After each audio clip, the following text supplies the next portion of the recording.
tidak jelas. Alhamdulillah kita ada majlis ilmu dan kita dapat bersyukur sama Allah Azza wa Jalla. Baik, pada malam hari ini kita akan membahas tentang beberapa gambar bagaimana para salaf terdahulu. Kita sudah pernah bahas tentang salaf itu siapa. Waktu pertama-tama bahas tentang permasalahan ini, kita sudah pernah bahas tentang salaf. Salaf itu maksudnya para sahabat, para tabi'in dan tabi'in. Terus seperti itu. Nah, kita mau melihat dari mereka ini, bagaimana mereka ini mengagungkan hadis Nabi Sallallahu Alaihi Wasallam. Sampai di mana mereka mengagungkan hadis itu. Dan ini kalau kita ngomongin hadis secara tidak langsung, maksudnya kita juga membicarakan sunnah Nabi SAW. Karena hadis dan sunnah adalah sinonim, tidak ada bedanya. Kalau bahasa Quran itu sama ada sunnah dan hadis Nabi Sallallahu Alaihi Wasallam. Tapi sebagai bentuk pengerjaan, di pertemuan-pertemuan yang lalu kita sempat menyebutkan juga tentang masalah bagaimana kita mengagungkan sunnah atau hadis Nabi Sallallahu Alaihi Wasallam. Dan juga sempat sebutkan sekitar 7 poin. Yang pertama, waktu itu kita sebut adalah mengagungkan sesuatu yang sangat diagungkan di dalam sunnah maupun di dalam Al-Quran. Jadi kita junjung tinggi sesuatu yang sangat ditinggikan sama Al-Quran, seperti iman kepada Allah, menjauhi kesyirikan, berbakti sama kedua orang tua, kemudian berakhlak baik, datang sholat dan sebagainya. Itu hal-hal yang sangat diagungkan sama Al-Quran dan hadis Nabi Sallallahu Alaihi Wasallam. Maka kita junjung tinggi. Alhamdulillah kita yang laki-laki, insya Allah selalu menjaga sholat berjamaah di masjid. Cara tidak langsung kita boleh menerapkan poin pertama ini. Kita junjung tinggi sesuatu yang sangat dijunjung tinggi sama hadis Nabi Sallallahu Alaihi Wasallam. Dan yang kedua adalah selalu bersemangat untuk berkesesuaian dengan sunnah Nabi SAW dalam amalan-amalan kita. Ketika kita menjalankan sholat, maka sholat kita usahakan bagaimana caranya harus sesuai dengan bimbingan Nabi SAW. Saya di sini sudah pernah belajar fikih sholat dari awal ke akhir, dan tahu mana yang sunnah, mana yang wajib, mana yang rukun, mana yang syarat.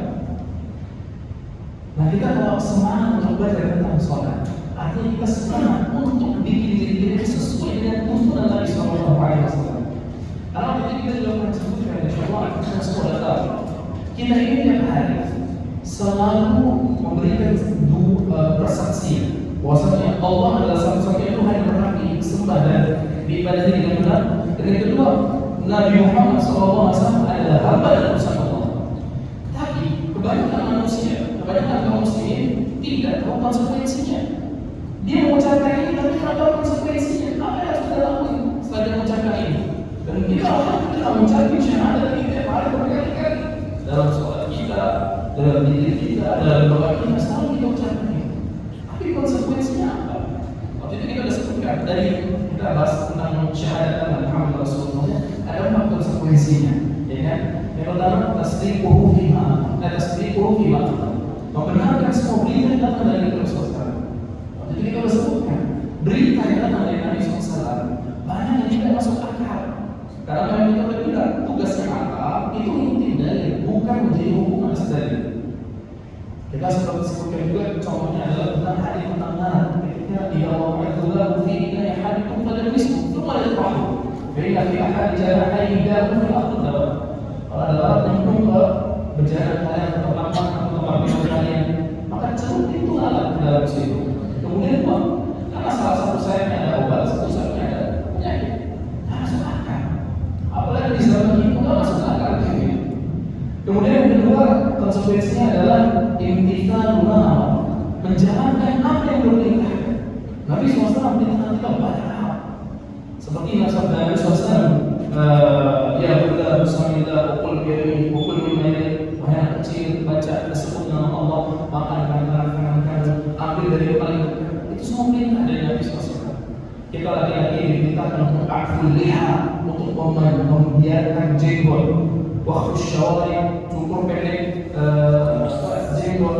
Kemudian kita juga diperintahkan untuk datang ke dalam masjid, kita diperintahkan untuk menuntut ilmu.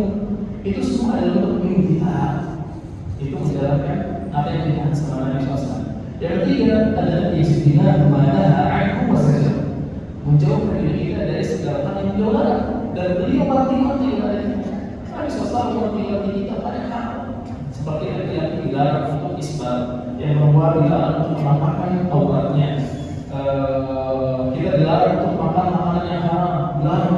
riba, dilarang al-haram secara qalim dan seterusnya. Nah, kita terapkan dalam kehidupan kita sehari-hari. Dan yang keempat konsekuensinya adalah kita beribadah kepada Allah dengan syariat yang dirubah. Bukan dengan syariat yang dikhidir itu kata sebagaimana itu. Ada syariat yang dikhidir Nabi Musa, Nabi Isa alaihissalam. Itu sudah lewat. Sekarang syariat Nabi Muhammad sallallahu alaihi wasallam. Jadi jaga untuk mengamalkan sunnah Nabi SAW adalah semangat untuk selalu berkesesuaian dengan sunnah Nabi SAW di setiap amalan kita. Dan dari yang kita sebutkan ayat kedua dari surat Al-Mulk, "Alladzi khalaqal mauta wal hayata liyabluwakum ayyukum ahsanu amala." Ya Allah telah menciptakan kehidupan dan mati. Tujuan apa? Menguji kalian. Siapa yang paling baik amalannya? Kata Al-Quran itu dia, "Akhlasuhu wa aswabuhu." Yang paling ikhlas dan yang paling benar. Kemudian ada seorang bertanya kepada Fudail bin Iyad, "Ma akhlasu wa aswabuhu?" Apa yang maksudnya paling ikhlas dan paling benar? Kata Fudail bin Iyad, "Innal 'amal idza kana khalisan wa lam yakun shawaban." Sebuah amalan ibadah kalau ikhlas tapi tidak benar, tidak sesuai dengan tuntunan Nabi SAW, tidak akan diterima. Wa innal 'amal idza kana shawaban wa lam yakun khalisan. Demikian juga kalau dia benar mengikuti tuntunan Nabi tapi ikhlas, tidak diterima juga. Hatta yakuna khalisan wa shawaban, sampai amalan itu dilakukan ikhlas dan benar. Kemudian Fudail bin Iyad mengatakan, "Wal khalisu an yakuna lillah was shawabu an yakuna 'ala sunnah." Yang maksud ikhlas adalah amalan yang dilakukan untuk Allah, dan maksudnya benar adalah sesuai dengan tuntunan Nabi sallallahu alaihi wasallam.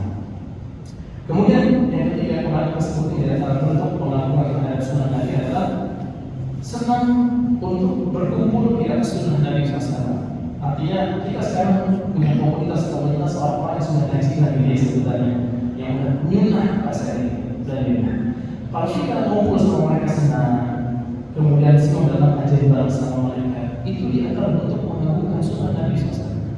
Karena ketika kita duduk bareng sama mereka, kita menjalankan perintah Nabi SAW. La tusahibu illa mu'minan. Jangan kamu berteman dengan semua yang mukmin. Jadi kita jadikan orang-orang yang mukmin berteman, itu teman dekat kita.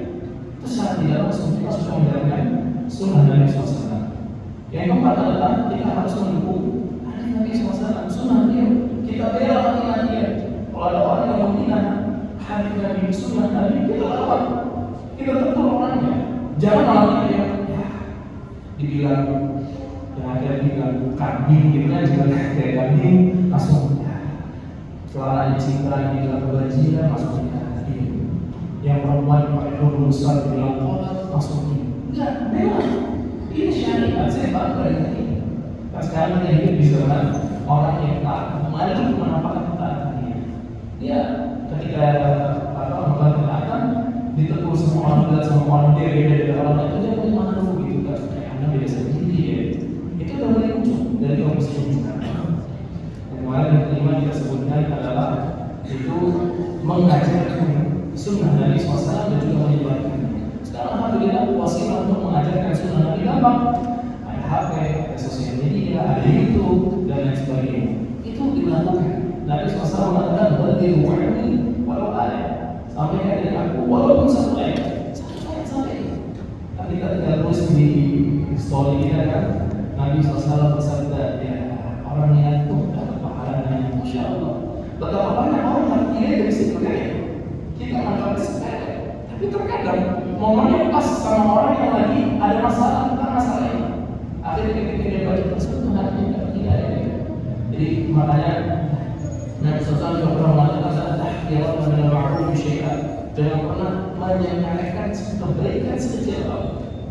Yang keenam yang kita sebutkan adalah mengetahui kedudukan para ahli sunnah. Para ahli sunnah. Jadi antara yang paling sering kita dengar adalah perkataan Ayyub as-Sakhtiyani, yang mana dia pernah mengatakan ini bila ukhbar bimautul rajul min ahli sunnah faka'anni faqadtu ba'dha. Kalau aku dikabarkan tentang meninggalnya seorang ahli sunnah, maka seakan-akan satu bagian dari anggota tubuhku hilang. Subhanallah, sampai pada titik seperti itu. Jadi kalau ada, dia walaupun dia nggak kenal sama halus sunnah ini, tapi kalau dikasih kabar itu sedih hatinya, sedih.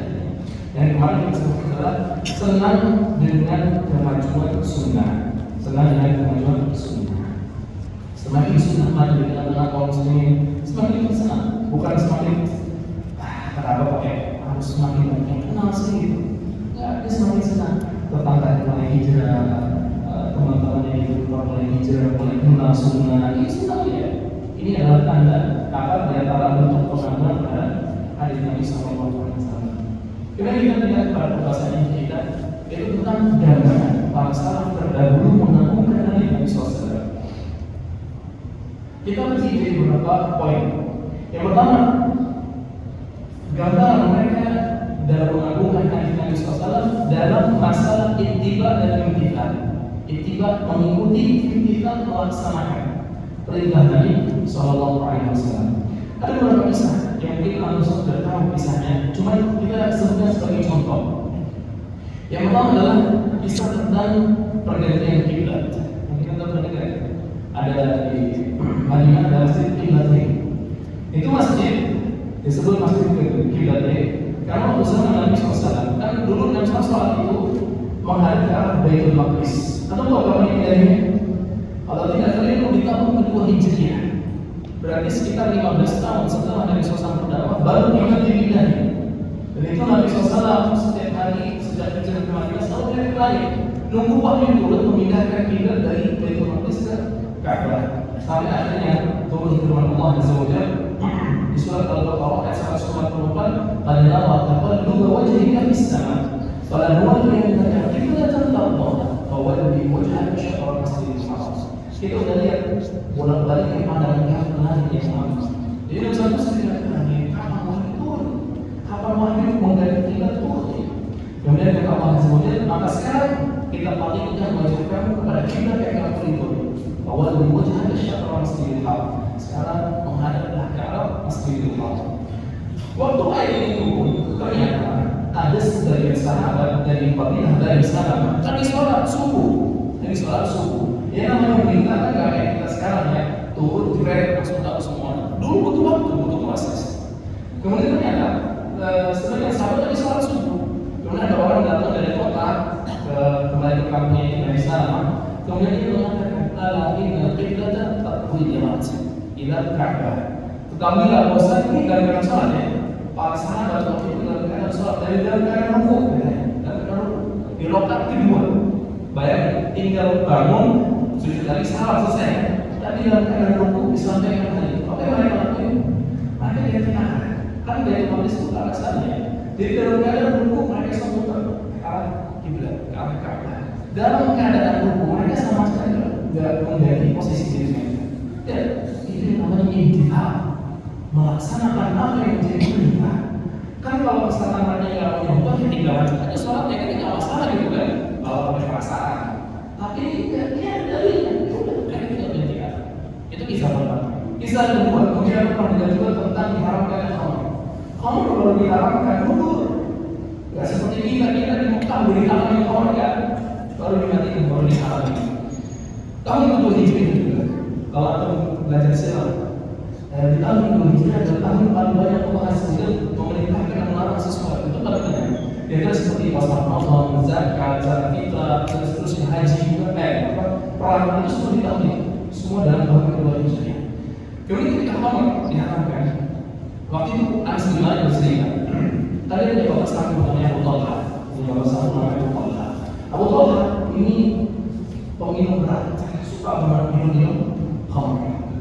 Akhirnya waktu itu Abu Talha duduk di rumahnya lagi sambil minum, tiba-tiba ada suara informasi, ada yang berteriak. Nada bunadi itu artinya ada seorang informan yang berteriak. Zaman dulu informan itu bukan pakai olah, bukan pakai HP, ada suara teriaknya. Kemudian kata Abu Talha, Anas, coba cek apa yang disampaikan sama informan itu. Akhirnya Anas bin Malik cek. Kemudian kata Anas bin Malik ketika kembali, "Ala innal khamra qad hurimat." Kata Anas bin Malik, wahai ini ternyata informasinya bahwasanya khamr telah diharamkan. Apa yang mereka lakukan? Kan maksudnya kalau misalkan mau minta dulu kan bisa aja ya. Ini dulu aja dulu, habis ini mati berdepan dulu lah. Tapi mereka dapat berita itu, Abu Talha langsung perintahkan Anas bin Malik untuk tumpahin semua jalan-jalan. Waktu itu para sahabat juga demikian, mereka numpahin khamar mereka ke jalan. Sampai disebutkan sama Anas bin Malik bahwasanya fajr visi iman. Jalur-jalur Madinah semua penuh sama khamar. Sampai pada titik seperti itu mereka. Demikian juga ketika sahabat kisah lainnya adalah ketika para wanita diwajibkan hijab. Mengapa hijab berwajib kita ketika hijab yang kalau tidak keliru? Ketika lama sekali mundur. Dan itu firman Allah di surat Al-Isra ayat 59. Ya ayyuhan nabi qul lil mu'minin qul ya ayyuhan nabi qul li azwajika wa banatika wa nisa'il mu'minin yudnina 'alayhinna min jalabibihin. Ketika ayat ini pun sampai kepada para wanita, mereka kali hordeng mereka ada di rumah, mereka tutup diri mereka. Selimut-selimut yang ada di rumah mereka pakai mereka tutup. Kemudian ketika mereka keluar rumah, mereka seperti gagal-gagal yang hitam. Langsung melakui, nggak bikin aja. Kan kalau kita dapat sebuah perintah dari misalnya dari hadis, maka kita tunggu dulu. Ini wajibnya perintah ini sunnah atau wajib? Ya. Kalau itu wajib yang dijalankan, kalau sunnah ini tidak juga. Kalau itu akan ada ini haram apa makruh doang. Kalau makruh ini dijalani, kalau haram tidak ada. Begitu kan? Tapi mereka enggak. Subhanallah. Kemudian juga ada kisah juga tentang waktu Nabi SAW bikin cincin dari emas. Bikin cincin dari emas. Kan Nabi SAW itu lebih harapkan cincin kayak emas bukan dia. Itu SAW bikin cincin, ya, bikin cincin. Kemudian para sahabat waktu Nabi SAW bikin cincin, mereka ngikutin langsung. Mereka bikin cincin dari emas sudah mereka pakai. Kemudian ternyata turunlah wahyu dari Allah SWT mengharamkan emas untuk anak lelaki. Akhirnya Nabi SAW naikkan sembah. Kemudian Nabi SAW sampaikan bahwa emas diharamkan untuk laki-laki. Kemudian contoh emas cincin itu boleh pakai sakit. Apa yang dilakukan para sahabat waktu itu? Maksudnya kan bisa aja dicopot disimpan di kantong ya. Dan mereka copot, mereka emang semua tembok. Suara itu ya intifar dan intifar yang mereka Nabi Sallallahu Alaihi Wasallam. Dan ini cuma bisa bagaimana mendengar. Ketika Nabi SAW dalam sholat, ini mereka semua berdoa. Ketika Nabi SAW lagi sholat, kemudian kan zaman dulu sholat nggak kayak gitu ya, udah nyeker gitu kan pakai karpet, insyaallah indah gitu. Zaman dulu kan ya langsung pasir kotor.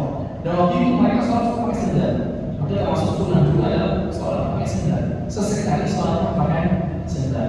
Yang buat masjid jangan tak misalnya di tempat lain di rumah yang terkotor. Itu termasuk sunnah yang sudah ditinggalkan. Itu sholat pakai pasir. Kemudian ketika Nabi SAW lagi sholat, Nabi SAW dan mereka sholat para sahabat yang bilang, tiba-tiba Nabi SAW lepas sendal, kemudian mereka Nabi SAW taruh di sebelah kiri beliau. Para sahabat dan Nabi SAW melihat tuh, Nabi SAW lepas sendal ini. Mereka tidak bikin panjang apa yang mereka lakukan. Mereka lempar sendal mereka ke samping. Selesai sholat, Nabi SAW balik ke belakang, kemudian nambung, ada tumpukan sendal di samping. Bingung, dia Nabi SAW kenapa kalian melakukan ini? Kemudian kata para sahabat, Ra'ainaka tarmi nah, kami lihat engkau lempar sendal kamu saja. Kami melihat engkau ya Rasulullah lempar sendal kamu. Ya kami ikuti. Subhanallah. Kata Nabi Sallallahu Alaihi Wasallam. Tadi Jibril Alaihissalam datang mengabarkan bahwasanya inna fi na'in qadarun. Di sendal aku ada najis. Maka ketika ada najis harus dilepas. Karena Nabi SAW mengatakan idza ja'a ahadukum ila masjid falyanzur fa in ra'a fi na'lihi qadaran aw adan falyamsahhu wa yusalli fihi. Kalau salah seorang yang kalian datang ke masjid, maka lihatlah alas kakinya. Kalau ada najis, dibersihin, kemudian sholat dengan alas kaki. Semua itu para sahabat radhiyallahu anhum. Kemudian juga kita itu dari para sahabat jelas sebuah pengakuan yang luar biasa dari para sahabat. Tapi kita lihat sedikit ke sebagian para sahabat setelah mereka. Kita mulai dengan Sayyid Salaf dulu. Itu membesarnya para sahabat siapa? Abu Bakar radhiyallahu anhu. Abu Bakar radhiyallahu anhu mengatakan, "Lastu qalilan syai'an kana Rasulullah sallallahu alaihi wasallam ya'malu bihi illa 'amiltu bihi. Wa inni la akhsha in taraktu syai'an bi amri an-nasir." Aku enggak pernah berani meninggalkan satu amalan yang dulu Nabi sallallahu alaihi wasallam. Kenapa? Karena aku khawatir kalau aku meninggalkan satu hal aja, aku tersesat. Subhanallah. Antum bayangin bahwa ini Abu Bakar radhiyallahu anhu. Dia orang yang jadi masuk surga. Dia orang yang paling dekat sama Nabi SAW. Dia orang yang paling dicintai sama Nabi SAW. Dia adalah orang yang dengan keimanan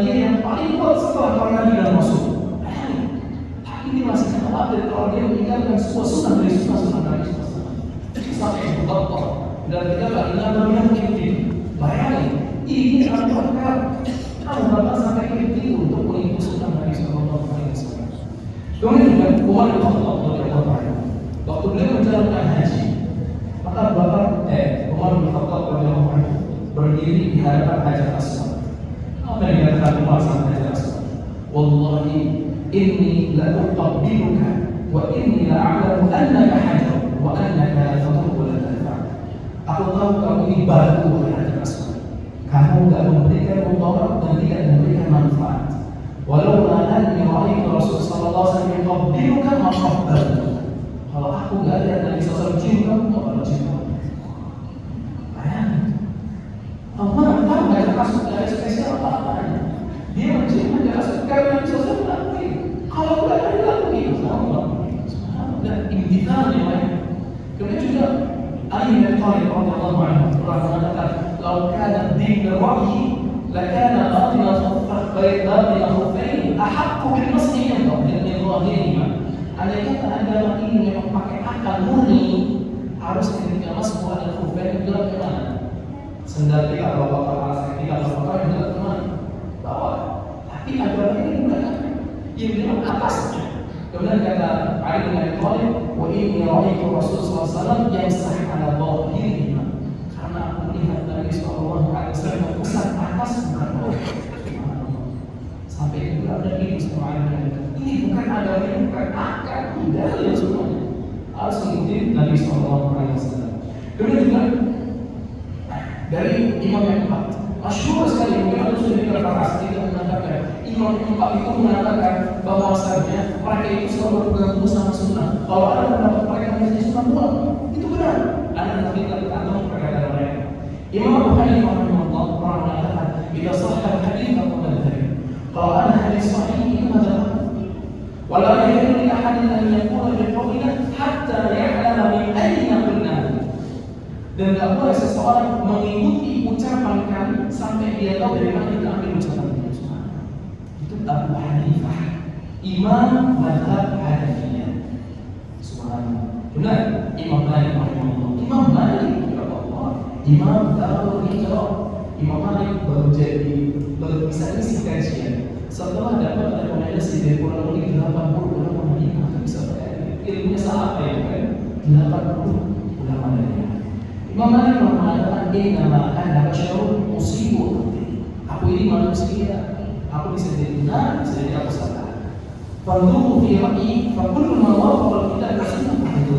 Maka lihatlah ucapan pendapat aku. Kalau pendapat itu sesuai dengan sunnah dan Al-Quran, ambil.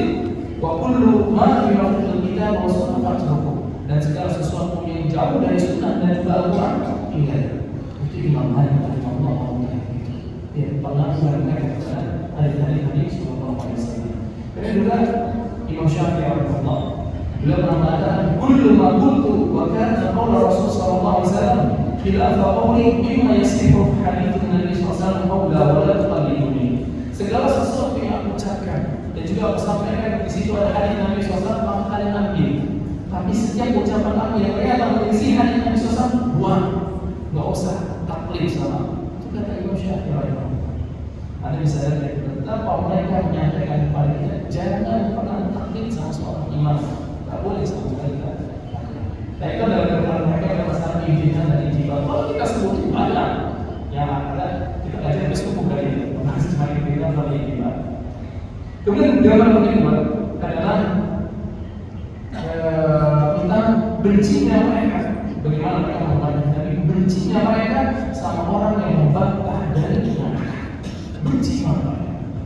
Anak seperti sebuah kisah. Kisah ini disampaikan sama Ibnu Umar. Ibnu Umar, ya ulama dari kalangan sahabat. Beliau menyampaikan, "La tamna'u ila Allah masjidan." Jangan kalian larang hamba-hamba perempuan Allah datang ke masjid. Tidak boleh. Kita laki-laki dilarang untuk melarang istri-istri kita, anak-anak kita atau saudara-saudara perempuan kita datang ke masjid. Tidak boleh dilarang. Tapi yang kita sampaikan yang terbaik buat kalian di rumah itu aja. Tidak boleh melarang. Kalau mereka mau datang ke masjid, diamkan. Apa kata anaknya Abdullah bin Umar? Anaknya namanya Bilal bin Abdullah bin Umar. Kata Bilal bin Abdullah bin Umar, "Wallahi la namda'hunna." Demi Allah, kita tak larang mereka ke masjid.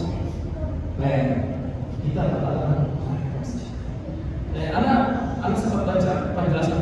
Kenapa Bilal ini sampai ngomong kayak gitu? Bukan Bilal yang Allah, Bilal kartu di rumah. Ternyata pada zaman itu fitnah yang tersebar, para wanitanya tidak menunjukkan rasa malu lagi ketika keluar rumah. Makanya si Bilal sampai ngomong kayak gitu, tidak akan terlarang keluar masjid. Tapi kata Allah di rumah, dia celah anaknya dengan sebuah celaan yang belum pernah didengar sama sekali sama orang yang hadir waktu itu. Dimana Allah mengatakan, "Ukhbiruka an Rasulillah wa taqulu wallahi la na'lamu." Aku sampaikan ke kamu hari-hari kamu bilang kamu tak orang. Bencinya mereka sama orang yang Allah Nabi SAW mengatakan kepada mereka. Lalu ada kisah lain, yaitu kisah Ibnu Abbas radhiyallahu anhu. Ibnu Abbas radhiyallahu anhu pernah ditanya tentang masalah haji. Karena Ibnu Abbas jelaskan bahwasanya Nabi SAW ketika haji itu bertamattu, ya, bertamattu. Kemudian ada Urwah bin Zubair, atau tahu siapa Urwah bin Zubair? Urwah bin Zubair adalah keponakannya Aisyah radhiyallahu anha. Keponakan. Karena Urwah bin Zubair termasuk fuqaha as-sab'ah. 7 fuqaha paling alim di Madinah waktu itu. 7. Bayangkan Urwah bin Zubair. Dengan Urwah bin Zubair ketika Ibnu Abbas menyampaikan itu, Urwah mengatakan, Abu Bakar sama Umar melarang anakku. Kemudian Ibnu Abbas mukanya merah dan dia marah. Kemudian kata Ibnu Abbas radhiyallahu anhu dalam satu riwayat, "Aku qala Rasulullah wa taquluna qala Abu Bakar wa Umar." Aku sampaikan kepada kalian hadis Nabi SAW dan kalian ini kata Abu Bakar dan kata Umar. Tapi kata Ibnu Abbas, "Yushiku an tanzil 'alaikum hijaratan min as-sama' an aqula lakum qala Rasulullah wa taquluna qala Abu Bakar wa Umar." Hampir-hampir ada batu besar yang jatuh dari langit menimpa kalian semua, membinasakan kalian semua karena kalian berani pertentangan antara sabda Nabi dengan perkataan Abu Bakar dan Umar. Bayangkan, ini sekelas perkataan Abu Bakar sama Umar, 2 orang yang dapat sertifikat, dapat tazkiyah, dapat rekomendasi langsung dari Allah dan Rasulnya. Tapi dibentrokin sama Nabi tidak boleh, buang mereka. Sekarang banyak orang membuang Nabi SAW karena perkataan seorang imam, karena perkataan seorang habib, karena perkataan seorang muslim. Gimana? Ini paling panas masih marah gitu ya, sebenarnya. Tidak, mereka sebegitu benci sekali sama orang yang menentang hadis Nabi SAW dengan perkataan. Kemudian ada sebuah kisah juga yang disampaikan sama Harun al-Rashid. Di zaman Harun al-Rashid. Waktu Harun al-Rashid menyampaikan hadis Nabi SAW, "Ihtajja Adamu Musa." Atau berbeda, "Ihtajja Musa, ihtajja Adamu Musa." Ini Nabi SAW pernah bercerita, itu saya dari Imam Muslim dari Abu Hurairah. Ini Nabi SAW bercerita bahwasanya Adam dan Musa itu berdebat. Musa bilang, "Engkau ini adalah bapak kita, dan engkau adalah penyebab kita semua keluar dari surga." Kita kata Adam alaihissalam, "Bagaimana kamu dan anak saya dengan sebuah takdir Allah tetapkan semua Allah ciptakan saya?" Jadi kata Nabi SAW, "Ihtajja Adam Musa." Adam berhasil mengalahkan hujah Musa. Kemudian ada seorang ulama alim bicara, dia mengatakan, "Kaifa hada wa baina Adam wa Musa ma bainahum?" Karena mungkin kejadian ini terjadi. Adam sama Musa jauh banget. Jauh ya. Adam dengan dia menyelamatkan bagi Musa. Tidak mungkin terjadi. Maka Harun al-Rashid ketika mendengar ini langsung marah dan dia mengatakan, "Yuhaddithuka an Rasulillah wa tu'arriduhu kaifa." Dia menyampaikan, maksudnya saya menyampaikan ke kamu hadis Nabi, kamu bantah dengan bagaimana ini mungkin terjadi. Ditolak, tidak boleh. Itu para sahabat rahimahullah ketika mereka datang ke ini. Mereka berpegang teguh sama yang Allah jadikan dan benci sama orang yang menolak dari kenyataan mereka. Makanya kalau kita belajar lebih dalam sedikit terkait masalah dulu di zaman para ulama, ada 2 madrasah atau 2 pusat keilmuan. Jadi pada zamannya salaf, bumi ini atau Islam itu punya 2 madrasah. Jadi pusat keilmuan ada 2. Ada madrasah Al-Raqi dan madrasah Al-Hadith. Madrasah Al-Raqi pegang sama Ibnu Mas'ud dan di bawahnya Ibrahim al-Bukhari dan sebagainya sampai Abu Hanifah. Ini mereka adalah orang yang sangat menempatkan akal. Itu akal dimakan sama mereka. Kemudian ada masalah Ahlul Hadith di Mekah dan Madinah. Tapi orang-orang Mekah dan Madinah kalah debat sama orang-orang yang ada di Kufah waktu itu. Ahlul Hadith. Mereka lebih kuat di dalam membantah Ahlul Hadith. Sampai Ahlul Hadith pada zaman itu sampai diam semua. Tidak bisa membantah. Jadi waktu itu ada dua mazhab kayak gitu ya. Nah, sampai datang Imam Syafi'i rahimahullah. Imam Syafi'i dilahirkan nasir sunnah, orang yang bela sunnah Nabi SAW. Imam Syafi'i datang kemudian bisa menyatukan antara dua mazhab. Maka jadilah mazhab Syafi'i. Jadi dia menggabungkan mazhab itu metode ahli para pemegang akal dengan ahli hadis. Digabungin jadi mazhab yang lebih berat. Kemudian yang ketiga, di antara bentuk para salaf rahimahullah di dalam menghubungkan hadis Nabi SAW adalah bagaimana agar mereka ketika ingin menyampaikan hadis. Subhanallah. Ya, ingin menyampaikan hadis, mereka itu sampai menjaga adab untuk kata mereka dan sebagainya. Padahal Ibnu Qiyam As-Sanusi pernah bercerita, laqad kana yustahabbu an la tuqra al-ahadits illa 'ala al-qawli. Dahulu para ulama itu sangat menganjurkan untuk tidak membaca hadis kecuali sudah berwudu sebelumnya. Bayangin, baca hadis dua misalnya sama baca Al-Quran. Sampai pada titik seperti itu mereka mengagungkan baca wudu. Maka dulu kami juga ketika kuliah kan kita ada majelis sama ya. Majelis sama itu majelis kita duduk sehari dari pagi sampai malam baca Sahih Bukhari, Sahih Muslim, Sunan Abi Dawud, Sunan Tirmidzi, Sunan Nasai, Sunan Ibnu Majah. Nom itu dibaca dari pagi sampai sore. Maka dulu Syekh kita mau baca, terus lo nyampe kalau wudu dulu kayak wudu baru kalian bisa karena sebagai bentuk pengagungan terhadap Nabi Sallallahu Alaihi Wasallam. Kemudian juga Abu Salamah Al-Khusai pernah bercerita, karena Malik bin Anas jika arada an yakhruja yuhaddithu yatawadda wudu'a lis-shalah. Dulu Malik bin Anas Imam Malik ketika dia ingin keluar untuk menyampaikan hadis, maka dia berwudu terlebih dahulu, wudunya dia untuk sholat. Awalnya itu ahsan dia, kemudian dia pakai pakaian yang paling bagus dia punya. Awalnya itu paling suar, kemudian dia pakai juga peci, tapi itu kayak sorban yang parah itu. Awalnya itulah dia, kemudian dia sisir dulu jenggotnya. Fakirnya Abu Hidayah, kemudian ditanya kenapa kamu ini ngapain? Malik rahimahullah waqiru hadits Rasulullah SAW. Aku agungkan dan aku muliakan hadis Nabi Sallallahu Alaihi Wasallam. Maka itu termasuk ada di dalam majelis ilmu adalah berwudu masuk majelis ilmu, karena ya supaya kita mengagungkan ilmu yang ada di dalam majelis ilmu. Kemudian Abu Rahman bin Ziyad pernah mengatakan, "Dzukira Sa'id bin Musayyib hadits." Pernah waktu itu Sa'id bin Musayyib lagi sederhana begini, kemudian disampaikan di hadapan hadis satu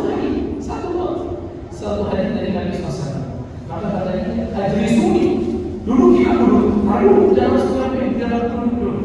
Fa'in akrahu an uhaddatha hadits Rasulillah wa ana muttaji'un." Karena aku benci kalau aku disampaikan sebuah hadis dan aku dapat menyanyikan dari ini. Duduknya sampai perhatikan. Tapi ada catatan dari Khatib Al-Baghdadi, kata Khatib Al-Baghdadi maknanya kebencian dia dengan posisi seperti ini sebenarnya tidak sampai derajat makruh, sama sekali tidak sampai. Tapi dia ingin menunjukkan kepada kita beginilah caranya kita mengagungkan hadis Nabi Sallallahu Alaihi Wasallam. Dulu juga ada pernah pribadi waktu ada di majelis Syaikh Hakim Al-Hafidhullah di Krukut. Sahih Bukhari anak di depannya. Kemudian anak angkat kaki anak betul, dia atau kalau sila atau anak sakit kaki, itu kaki anak betul. Akhirnya angkat kaki anak dan kaki anak itu membawa agar bukunya di sini kaki anak begini, sedikit tidak sopan memang sih. Kemudian ditegur sama sahabat Nabi Muhammad, jaga adab terhadap hadis Nabi Sallallahu Alaihi Wasallam. Kemudian katanya, apakah seperti itu memang salah? Bukan, tapi maksudnya kita sudah memberikan hadis Nabi SAW. Sampai pada titik seperti itu. Jadi makanya buku hadis juga kata para ulama seperti Al-Quran harus dijaga, nggak boleh sembarangan ditaruh di sini berantakan, nggak boleh. Karena itu termasuk suatu buku yang harus kita muliakan. Nah, jadi banyak cerita-cerita tentang bagaimana para sahabat terdahulu memuliakan hadis Nabi Sallallahu Alaihi Wasallam. Dan kalau kita ceritain semuanya, sampai subuh kita ini ya cerita. Tapi Tapi kita ambil sebagainya supaya kita bisa ambil manfaatnya dan kita bisa petik hikmahnya dan kita amalkan dalam kehidupan kita sehari-hari. Agung dan arif dari suasana di kehidupan kita sehari-hari. Jangan mau orang di luar sana menghina kita sebagai orang untuk sama, udah jangan aja. Karena nanti urusan kita sama Allah Azza wa Jalla. Baik, itu dia yang bisa kita sampaikan. Kita azan dulu.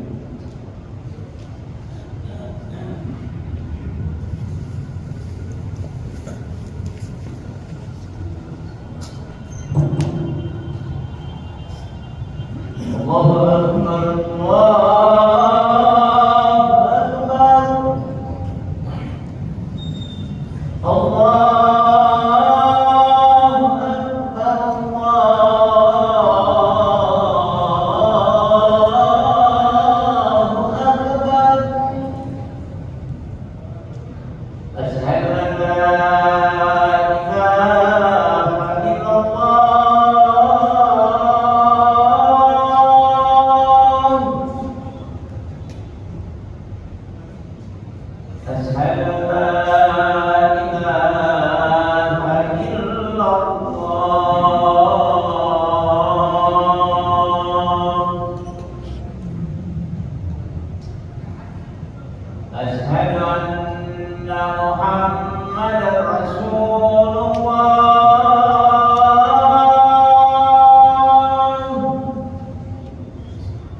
sebagai orang bahwasanya orang-orang yang berani untuk berisi sunnah dari Rasulullah sudah ada ancaman yang langsung dari Allah Azza wa Jalla. Sudah ada ancamannya. Allah Azza wa Jalla berfirman di surat An-Nur ayat yang ketiga, Ya ayyuhalladzina amanu la taj'alu du'a ar-rasuli bainakum ka du'a ba'dikum ba'dhan. Jangan kalian memberikan seruan antara kalian kepada Rasulullah SAW sebagaimana seruan kalian di antara kalian. Kita kalau berdoa fulan ya boleh. Tapi panggilan dia dengan sebutan Islam atau Muhammad. Ya Rasulullah, ya Nabi Allah. Karena Allah mengatakan ya Allah alladhina yasaluna minkum Allah tahu ya apa yang disembunyi kamu dari kekurangan syarat dia. فليحذر الذين يخالفون عن أمره أن تصيبهم فتنة أو يصيبهم عذاب أليم. Hati-hati buat orang-orang yang berani menyelisih perintahnya ini. Allah Azza wa Jalla. Perintahnya Muhammad sallallahu alaihi wasallam. An tusibahum fitnah, ditimpa dengan fitnah. Fitnah di sini para ulama berbeda pendapat tentang tafsirannya. Jadi tiga kita satu lagi. Tapi kita sampai lagi. Imam Ahmad rahimahullah mengatakan at-tadrib fitnah. Kamu tahu nggak fitnah yang dimaksud sama ulama ini? Kata Imam Ahmad, asyirku itu adalah kesyirikan. Jadi kalau kita lihat sekarang di zaman sekarang, orang banyak melakukan kesyirikan. Apa sebab terbesarnya? Mereka jauh dari sunnah Nabi Sallallahu Alaihi Wasallam. Semakin orang jauh dari sunnah Nabi, semakin jauh dalam kesyirikan. Atau di tafsiran yang lain yang kita sampaikan adalah terjadi dalam kebidaan. Dan itu terjadi. Orang semakin dalam belajar sunnah Nabi, semakin tidak peduli dengan sunnah Nabi, makin jauh dia dari kebidaan. Dan bahkan mereka sampai di sini dengan kata-kata kita ada mungkin. Ada bid'ah adalah sebuah lafaz syirik, kata-kata yang ada di dalam hadis Nabi SAW. Atau yang ketiga, waktu itu kita sampaikan adalah dipimpin dengan pemimpin yang zalim, dipimpin dengan pemimpin yang zalim. Ini boleh jadi kita dipimpin dengan pemerintah yang zalim karena sebab kita dalamnya jauh dari tuntunan Nabi SAW. Pemimpin akan jadi dengan rakyatnya. Karena terkadang Allah ada. Sebagaimana kita membuat pemimpin dengan cara seperti itu juga. Kalau kalian adalah orang yang bobrok, jauh dari sunnah Nabi SAW, itu mungkin saja begitu.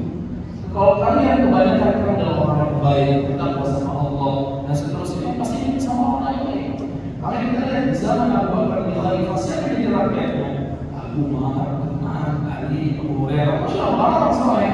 Tapi waktu zaman Ali, waktu Ali menentang diprotes sama orang Syiah berlebihan itu, apa kata orang ini? Mereka mengatakan Ali, kenapa di zaman kamu banyak sekali perpecahan? Kenapa banyak perpecahan? Maka kata Ali, karena rakyat aku kayak kamu. Dulu di zaman yang Bakar sama Umar, rakyat kayak aku, kayak Utsman, kayak Abu Hurairah berlebihan. Jadi buruknya itu jadi karena kesalahan kita sebagai seorang rakyat. Jadi berpegang teguh dengan hadis Nabi Sallallahu Alaihi Wasallam. Ini bisa sampaikan. Bisa ada waktu sedikit. Kita kasih tanya jawab. Ada yang bertanya boleh? Boleh. Nah, apa mungkin kalau ada yang mau bertanya? Kalau ada yang mau bertanya.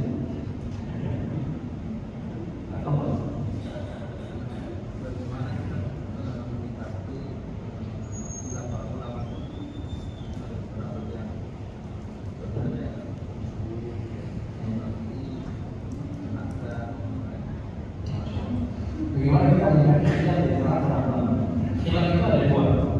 Ada khilaf yang sifatnya di masalah-masalah usuliyah dan sifat yang juga furu'iyah. Artinya ada masalah pondasi dasar atau hal yang sangat mendasar. Ada sifatnya masalah cabang. Masalah usuliyah biasanya di masalah iman, ya iman kita kepada Allah, tentang hukum wajibnya salat, itu kan usul sekali. Tapi ada sifatnya furu', artinya cabang dari yang usul tadi. Termasuk di situ adalah masalah kunut. Anda sampai di sini, khilaf di antara para ulama terkait masalah kunut, apakah disyariatkan atau tidak, itu khilaf yang berkaitan dengan memang para ulama pasti sebenarnya. Tapi kalau misal Anda ditanya pada yang ambil mana, Anda ambil mana? Kalau kita salat sendiri, tidak perlu kunut. Tapi kalau kita salat di belakang imam yang kunut. Kenapa? Karena Nabi SAW mengatakan kita mencobakan imam yang imam dijadikan imam supaya diikuti kan ya. Anda kasih analogi yang lain. Ketika imam salah dalam sholat salah, dia salat maghrib tapi di rakaat ketiga baru. Udah dibilang semua anak tetap bangun. Apa yang harus bangun? Ikuti. Ikut atau tetap duduk? Ikuti. Ikut kan? Ikut kan? Kalau nggak batal sholat, ya kan? Ikut. Apa yang dilakukan kesalahan adalah kesalahan, betul? Tapi kewajiban makmum adalah ikut. Kita tahu itu adalah kesalahan, sebagaimana kita tahu bahwa kunut subuh tidak disyariatkan. Maka kita tetap ikut, tetap mengaminkan. Nah, ini pendapat paling tenang disebutkan oleh Syekhul Islam ini. Nah, ada khilaf-khilaf yang lain. Ada yang sifatnya mutlak, ada yang tidak. Dan catatan penting, kalau sudah ada ijma, konsensus dari para sahabat ulama-ulama sebelum orang Indonesia ini, maka penyelesaian itu tidak ada. Seperti permasalahan anak muslim, ijma'nya sudah ada dari para sahabat, udah gak perlu lagi kalau orang Indonesia seperti itu langsung buang pendapatnya. Bahwa sahabat yang bilang yang penting begini, ya. Jadi dalam khilaf juga juga penting caranya adalah legowo. Pokoknya kalau kita ada masalah santai aja bro, nggak usah marah-marah ya.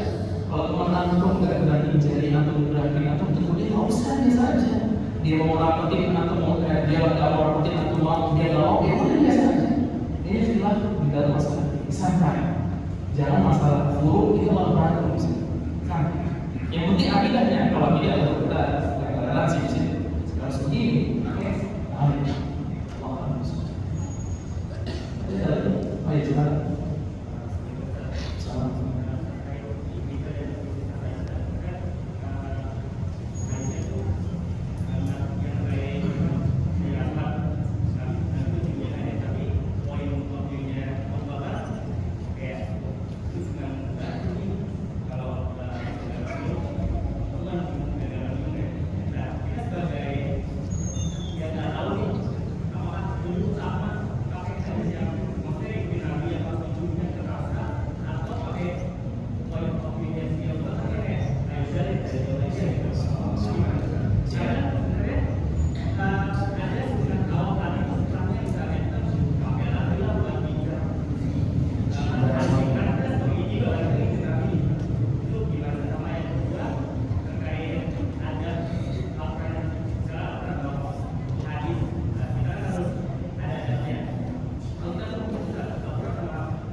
Para ulama menelitikan dari Sahih Bukhari tentang mencium Umar dan Aswad itu Sahih Bukhari. Imam Bukhari kasih judul bab istihbabu taqbil hajar aswad. Dianjurkannya mencium hajar aswad. Tidak sampai pada taraf kewajiban. Kenapa Umar itu sampai bisa cium? Seperti orang itu juga sekarang. Anda mau cium orang sikut-sikutan. Nah jadi para ulama juga menjelaskan di sini juga lihat maslahat dan mudarat. Dan memang alhamdulillah mencium hajar aswad diwakilkan dari beliau yang memberikan isyarat kan ada hadis yang lain menjelaskan apa yang ini. Ini kalau nggak bisa, nggak usah maksa. Kalau bisa maksa. Karena zaman sekarang kalau orang maksa cium hajar aswad, atau kegepok sama orang yang lebih gede dari dia kan, orang Rusia, orang yang lebih gede, orang Afrika gitu kan. Jadi udah pakai isyarat saja. Dan itu tetap intibat, Maksudnya adalah kisah tadi adalah ini batu nggak ada manfaatnya sebenarnya, nggak memberikan manfaat dan tidak memberikan umur. Umar melakukan itu karena Nabi SAW melakukan itu aja. Itu poin yang kita. Terus yang kedua, hak ini tidak dihubungi seperti Al-Quran dan buku hadis. Beda. Makanya kan di hari kita ada aplikasi Al-Quran ya. Apakah kalau kita bawa ke dalam kamar mandi kita sama aja bawa mushaf ke dalam kamar mandi? Sama kan? Enggak. Bahkan sebagai ulama mengatakan ada kata ini, ketika di kamar mandi biasanya ada petugas bawa aplikasi Al-Quran. Itu sama itu tidak termasuk membawa mushaf ke dalam kamar mandi. Tidak termasuk pencemaran. Cuma yang paling sekali baru pencemaran. Tapi kalau asalnya tidak masalah.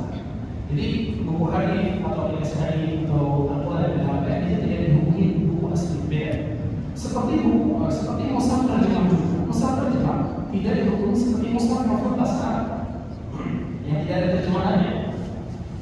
Makanya buku mushaf yang terjemah itu disebut sebagai buku tafsir. Jadi dia seperti buku biasa, tetap ada pengulian di situ. Tapi kalau di bawah masih ada masalah. Beda sama Al-Quran, kita harus taruh atas karena memang ada pengulian sendiri buat dia.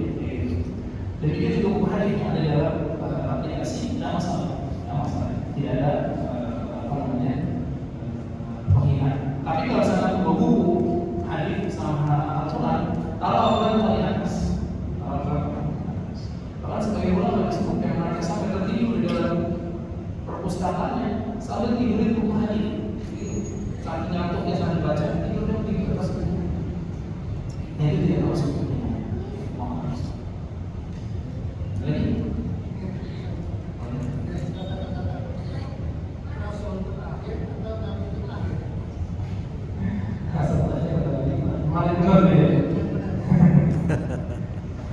Kalau ada pakai apa yang kamu katakan, wahatamun nabi, jadi dia adalah nabi. Kalau tidak adalah nabi, karena syarat buat jadi rasul nabi. Kalau celah untuk menjadi nabi sudah ditutup, berarti untuk jadi rasul ada